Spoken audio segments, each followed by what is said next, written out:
Who am I? Who are you? What is the one thing we all people in this world, have in common? Or human? What does that mean? What does it mean to be human? I'll leave the philosophers to tackle that question to its full extent, and instead create my own definition, a simplified one for our pursuit, writing. We're complex creatures that all have wants, needs, a way of looking at the world, meaning a perspective, and a way of communicating with the world, meaning a voice. Here's my goal. I want to combine these elements in interesting, thoughtful, thought-provoking, relatable, unrelatable, and dynamic ways in order to establish a link between reader and character, thereby creating a wholly unique experience that only writing can provide. Let's make some compelling characters. Part 1. My rules.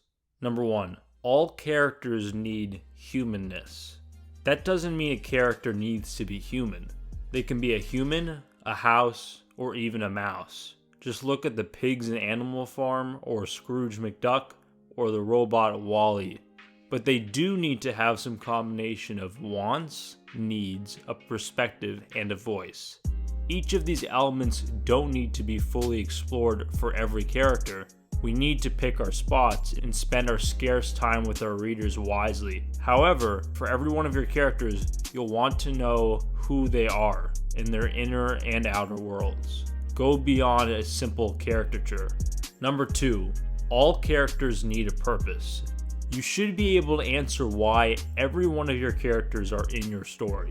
Even for the most minor character, who only has a single line, you should be able to justify their presence.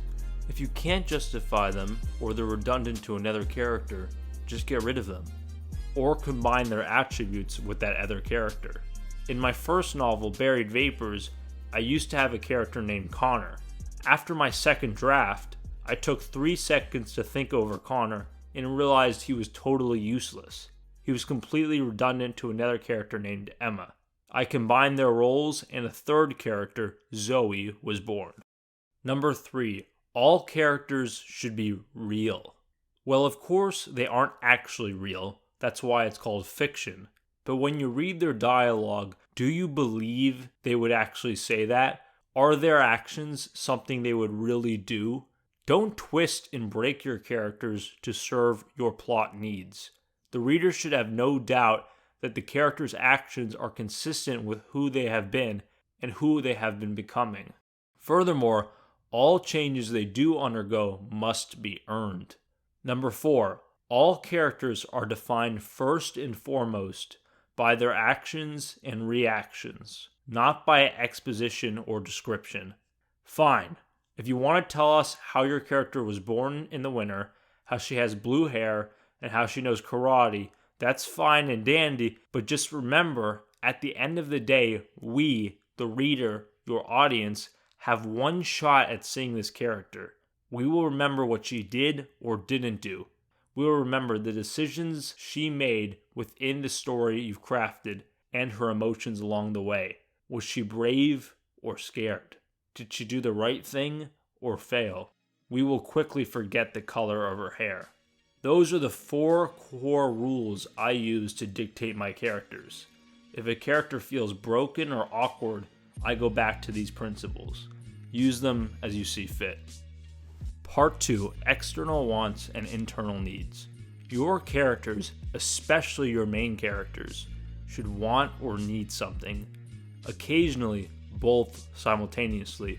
Why? Because those wants and needs will be the drivers of their actions or inactions, which will create conflict. Let's use some concrete examples. Here's a simple one. In Pixar's Finding Nemo, Marlin, a clownfish who's the father of Nemo, loses his son to scuba divers. Over the course of the story, he wants to find his son, and on a deeper level, he needs his son, who is his life's purpose since the death of his wife to barracudas at the beginning of the film. This need and want drive Marlin to journey and face and succeed at challenges which previously would have seemed impossible to him. By the end of the film, Marlin satisfies both his wants and needs, and we get an extremely happy ending. Now, what if our external want and internal need conflict with each other? Let's take meth chemist Walter White from Breaking Bad as an example. Externally, Walt says he wants to sell drugs to make money for his family. But clearly, internally, based on his actions, he feels a need for power. These conflicting values of family and power come to a head and ultimately drive the story's conflict and conclusion. Here's a generalized example based on the story from the prior video in the series. Let's say we have a hero that wants gold but really needs to prioritize his family in order to be truly happy.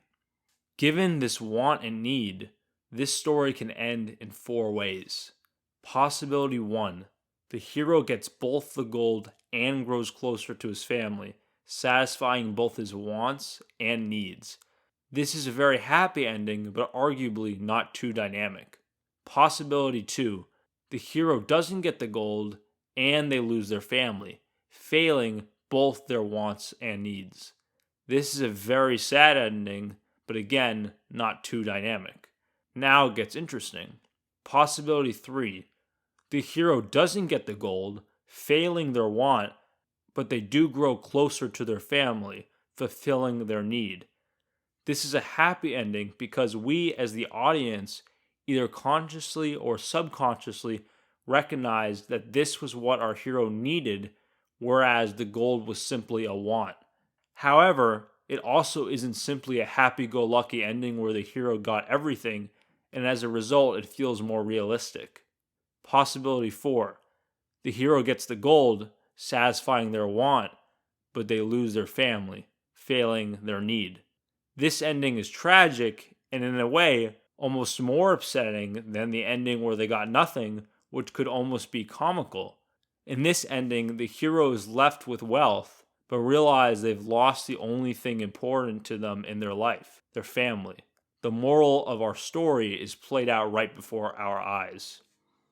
You want to be able to identify the wants and needs of your characters because it will make the storytelling easier and more focused. Remember these points. The distance your characters travel toward and away from their goals ties directly with the emotional shifts of your story. The resolution or lack of your character's goals will dictate the story's ending and the message readers leave with. If the story feels lukewarm or unfocused, it may be because the characters don't want or need anything and thus don't do anything. Part 3. Perspective and voice. It can be helpful to understand your character's perspective, the way they see the world, and their voice, both their internal voice, the way they think, and their external voice, the way they communicate with their world. If a character feels bland or generic, their perspective and voice may be too simplistic. Ponder how their background and prior experiences dictate how they think about, see, and communicate with their world, and let that perspective influence their actions. If you're struggling, use details and experiences from your own life or lives you know that have influenced worldviews, and let these details craft a one-of-a-kind perspective. Here's some examples. In Jodi Picoult's Small Great Things, she has a white male supremacist and an African-American female nurse as her central characters.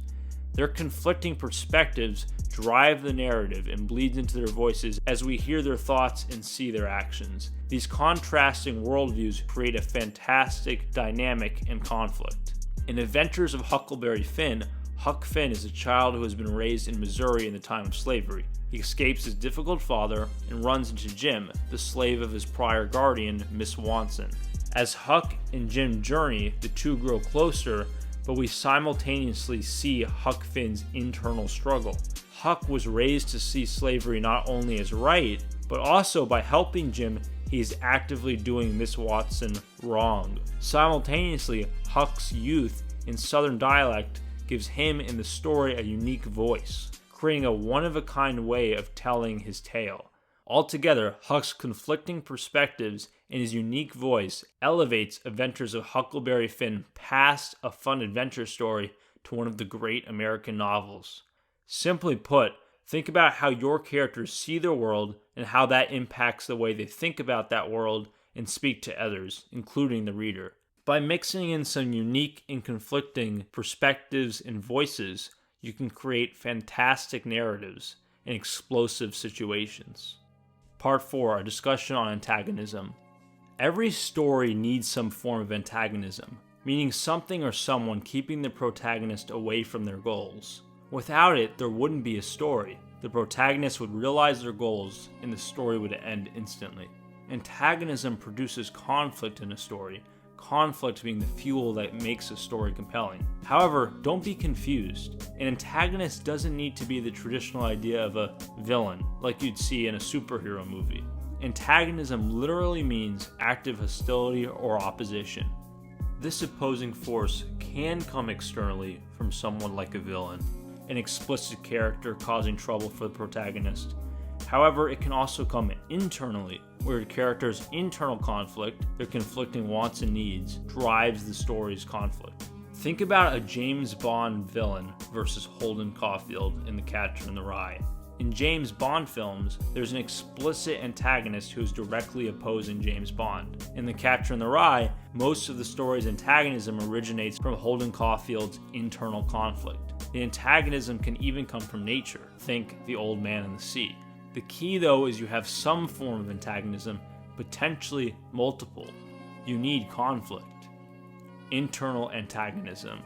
Internal antagonism originates when a character's wants, needs, and perspective are at odds with each other. Maybe they need to stop taking drugs, but all they want is the next hit. Maybe they are trapped by the perspective that they are unworthy of love because of an abusive partner, but they need to leave. Point is, the character is at extreme conflict with themselves, and they need to undergo some type of journey to resolve it. External antagonism. External antagonism are forces from the outside, the villain. If we're talking about villains in genre fiction, I see that they usually take on two forms. The big bad of pure evil. Think the Emperor from Star Wars or Sauron from Lord of the Rings. There isn't much depth to these characters or complexity. They are just pure evil, but they work because our heroes pale in comparison to their power, which makes our hero's victory all the more satisfying. The dynamic villain. These villains are depth characters, again with wants and needs. We can understand why they have their goals. Maybe they are doing their deeds because they think it'll be good for humanity, or maybe their honor, or maybe they're doing it for the people they love. They have humanness. However, we, the audience, recognize they are proceeding in a misguided manner. For both of these types of villains, the core thing to remember is that their goals, their wants and needs, runs against our hero's goals. This is where conflict is created and story is born. Before I move on, I should note the idea of a MacGuffin. The MacGuffin is an object or device that serves as a trigger for the story. It's common in the thriller or adventure stories. Most likely, this is what an external antagonist wants. Maybe it's nuclear codes or an elixir to eternal life. The object itself doesn't matter too much, in fact. What's important is why the villain wants it and how that reflects their emotional state. Part 5, Conclusion. At the end of the day, it's fairly simple. Characters have wants, needs, a voice, and a perspective. Combine these traits in interesting, dynamic, and antagonizing ways to create compelling characters which will drive the narrative. Emotionally connect with the reader by showcasing these characters' emotions and growth. Feed these characters and their conflicts into a working story structure, and you'll be on your way to writing a great story.